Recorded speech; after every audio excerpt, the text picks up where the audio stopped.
জনগণের আকাশচুম্বী প্রত্যাশা ম্যানেজ করাই বড় চ্যালেঞ্জ বলে মন্তব্য করেছেন নির্বাচন ব্যবস্থা সংস্কার কমিশনের প্রধান ডক্টর বদিউল আলম মজুমদার। বুধবার দুপুরে জাতীয় প্রেস ক্লাবে আয়োজিত একটি জাতীয় জরিপের ফল প্রকাশ অনুষ্ঠানে প্রধান অতিথির বক্তব্যে তিনি এই কথা বলেন।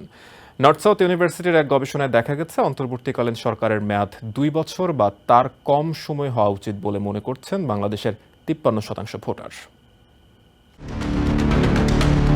বুধবার দুপুর 12টায় জাতীয় প্রেস ক্লাবে আয়োজিত বাংলাদেশের অন্তর্বর্তী সরকারের কাছ থেকে নাগরিকদের প্রত্যাশা শীর্ষক একটি জাতীয় জরিপের ফলাফল প্রকাশ করা হয়। এতে প্রধান অতিথি হিসেবে অনুষ্ঠানে অংশ নেন নির্বাচন ব্যবস্থা সংস্কার কমিশনের প্রধান ডক্টর বদিউল আলম মজুমদার।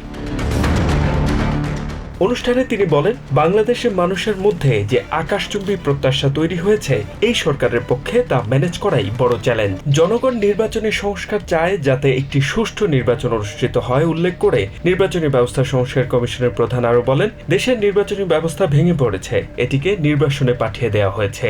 ডক্টর বদিউল আলম মজুমদার বলেন, তিনি যেই কমিশনের সঙ্গে যুক্ত সেই কমিশনের কাজ কিভাবে সুষ্ঠু, অংশগ্রহণমূলক ও নিরপেক্ষ নির্বাচনের আয়োজন করা যায় এবং নির্বাচনী ব্যবস্থার সঙ্গে যেসব প্রতিষ্ঠান জড়িত আছে তাদের কি কি পরিবর্তন দরকার সেগুলো নিয়ে কাজ করাই তাদের মূল লক্ষ্য। কিভাবে নির্বাচন হবে সেটা ঠিক করে রাজনৈতিক দলগুলোর সঙ্গে আলোচনা করে নির্বাচনের দিনক্ষণ ঠিক করতে হবে বলে জানিয়েছেন বদিউল আলম। এছাড়াও তিনি জানান, দেশের সব রাজনৈতিক দলগুলোকে গণতান্ত্রিক হতে হবে।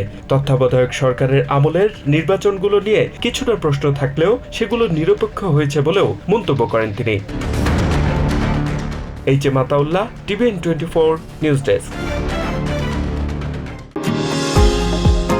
নিউ ইয়র্ক থেকে সম্প্রচারিত টিভিএন 24 টেলিভিশন বিশ্বজুড়ে বাঙালির কণ্ঠস্বর।